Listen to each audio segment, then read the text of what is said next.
প্রিয় দর্শক, আসসালামু আলাইকুম। কাছে দূরে যে যেখানে বসে আজকের গুরুত্বপূর্ণ ভিডিওটি দেখছেন সবাইকে জানাচ্ছি আন্তরিক মোবারকবাদ ও শুভেচ্ছা।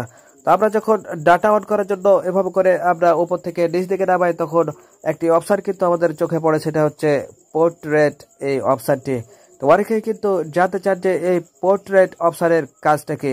তো চলুন, এর একটি চমৎকার কাজ রয়েছে, তো আজকে আমরা সেই কাজটি দেখে নিই। তো এই কাজটি দেখার জন্য প্রথমে আমরা এই পোর্ট্রেট অপশনটাতে আমরা টাচ করব। তো তার আগে বলে দিই যে এর কাজটা কি।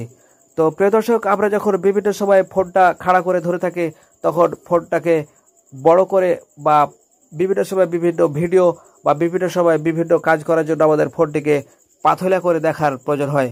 অর্থাৎ আপনাদেরকে আমি প্র্যাকটিক্যালি দেখাচ্ছি। মনে করেন আমি এখন এই যে দেখেন, আমি আগে পোর্ট্রেট অপশনটা চালু করছি। দেখেন, এই যে পোর্ট্রেট অপশনটাকে আমি চালু করলাম, ঠিক আছে। তো এখন একটা জিনিস খেয়াল করলে আপনি দেখতে পাবেন, আমি মনে করেন আমি এখন আমার ফোনের মেসেজ অপশন আমি গেলাম। তো এখন আমি যদি ফোনটাকে এভাবে করে খাড়ো আছি, এখন যদি আমি পাতলা করি, তাহলে দেখেন এটা কিন্তু অটোমেটিক কিন্তু এটা পাতলা হয়ে গেল।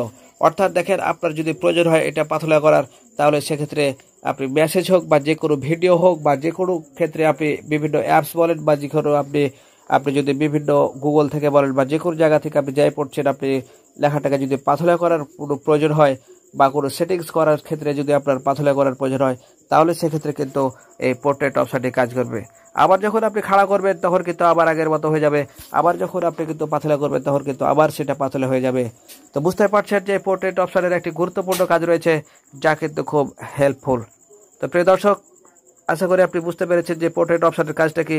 ভিডিওটি যদি আপনার সামান্য ভালো লেগে থাকে, তাহলে একটি লাইক দিয়ে আমাদের অনুপ্রাণিত করবেন, যাতে পরবর্তীতে আমরা আরও ভালো ভালো সুন্দর আপনাদের উপহার দিতে পারি। তো ভালো থাকবেন। আল্লাহ হাফেজ।